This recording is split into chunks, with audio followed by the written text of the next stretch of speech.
in the heart of a rehabilitation center, a man named Eric wrestled with demons both internal and external. His past was a tapestry of troubled memories, and his present was a constant battle against addiction. Every night, nightmares clawed at his sanity, painting vivid images of a life spiraling out of control. Little did he know that his tormented existence was about to take a turn darker and stranger than his worst dreams. Meanwhile, miles away, Shelly, a gifted musician haunted by her own personal demons, received a cryptic video on her cell phone. It was a message from her friend Zadie, a digital whisper from the precipice of danger. The video exposed the sinister underbelly of Vincent Roeg, a man who masqueraded as a musical aristocrat, but was in reality a ruthless crime lord. The footage painted a grim picture, a damning indictment of Roeg's depravity, and possessing it was a death sentence. Shelly, armed with this dangerous knowledge, made a fateful decision. Defying the instinct of self-preservation, she chose to save the video, understanding full well that it marked her as Roeg's next target. She attempted to vanish, to melt into the shadows, but Roeg's reach was long and his grip unyielding. His henchmen, like wraiths, were immediately on her trail, their pursuit relentless and terrifying. Fate, however, intervened in the form of flashing police lights. Shelly was apprehended for drug possession, a minor offense that inadvertently saved her life, at least for the moment. Roeg's men, bound by the constraints of the law, were forced to retreat, their hunt temporarily thwarted. But while Shelly found herself behind bars, Zadie's fate took a horrifying turn. Roeg's clutches ensnared her, and she was dragged before the crime lord, her eyes wide with terror. In a chilling revelation, Roeg unveiled the source of his power, a pact made centuries ago with the devil himself.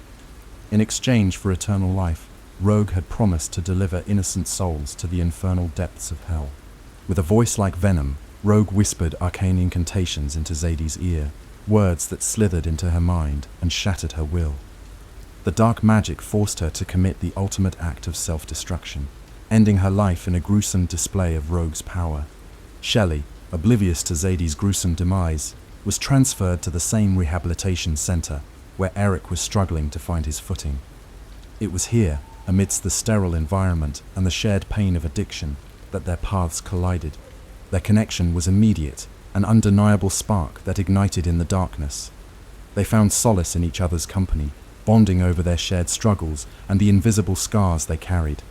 Time seemed to melt away as they delved into each other's past, sharing stories of heartbreak, redemption, and the faint glimmer of hope that flickered within them. Their budding romance, however, was soon threatened by the long shadow of Vincent Roeg. Marion, Roeg's ruthless right-hand woman, materialized at the rehabilitation center, her presence sending shivers down Shelly's spine. Panic seized her, and she knew that she had to escape, to protect herself and the man she was beginning to love. Desperate, Shelly confided in Eric, revealing the truth about Roeg and the danger she was in. Without hesitation, Eric pledged his support, his own demons momentarily forgotten in his desire to protect Shelly. Together, they orchestrated a daring escape, fleeing into the night with Roeg's forces nipping at their heels. They sought refuge in the vacant home of one of Shelly's friends, a temporary sanctuary where they could catch their breath and plan their next move. In the confines of that empty house, their love deepened, blossoming into a passionate affair. They reveled in their stolen moments of happiness, attempting to construct a normal life amidst the chaos that surrounded them. But their idyllic interlude was not to last.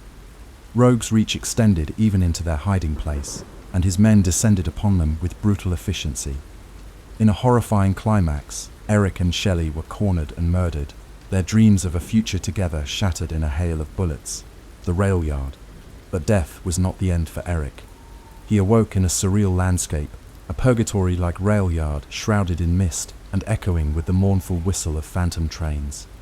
A spectral figure emerged from the shadows, introducing himself as Kronos, a spirit guide tasked with shepherding lost souls. Kronos revealed the grim truth. Eric was trapped between worlds, his soul tethered to the earthly realm by unfinished business. To be reunited with Shelly, to find eternal peace, Eric had to confront Vincent Roeg and put an end to his reign of terror. It was a daunting task, an impossible mission, but Eric was fueled by his love for Shelly and his desire for revenge. Empowered by Kronos, Eric was revived, imbued with supernatural abilities. He possessed the strength of 10 men and the power to heal from grievous injuries. With newfound determination, he set out on his quest, a one-man army against Roeg's vast criminal empire. His first stop was Sophia's house, Shelly's mother. She was present with Marion at the rehab center. Sophia had been entangled in Roeg's web of deceit, lured by the promise of wealth in exchange for her daughter's soul.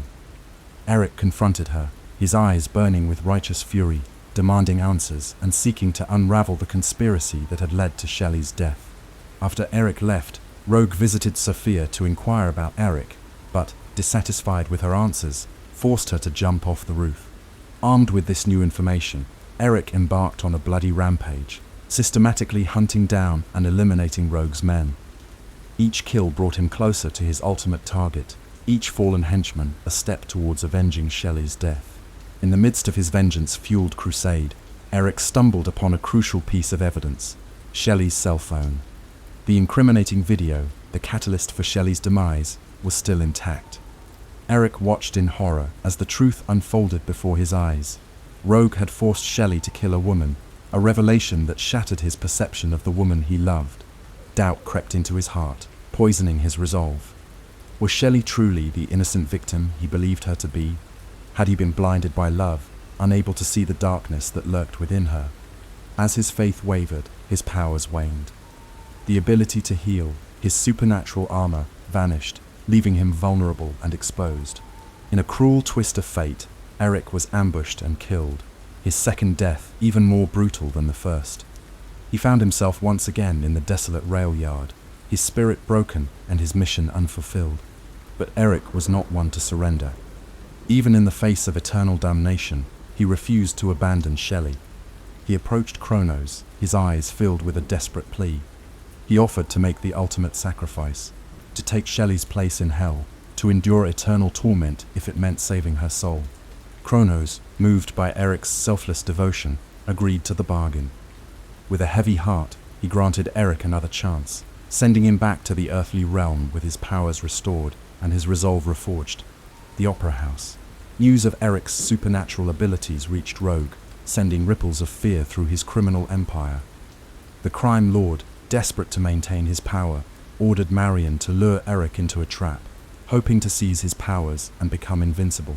Eric, driven by his love for Shelly and his burning desire for revenge, tracked Marion to a grand opera house, a gilded cage where Roeg planned to spring his trap. The Opera House, once a symbol of beauty and artistry, was now a battleground, a stage for a deadly confrontation. With savage determination, Eric stormed the Opera House, tearing through Roeg's men like a whirlwind of destruction. Blood splattered on the ornate walls, and the air filled with the screams of the dying as Eric carved a path towards Marion. Cornered and terrified, Marion reluctantly revealed Roeg's location, betraying the man she had served for so long. With the information he needed, Eric showed no mercy, decapitating Marion and leaving her lifeless body to slump to the ground.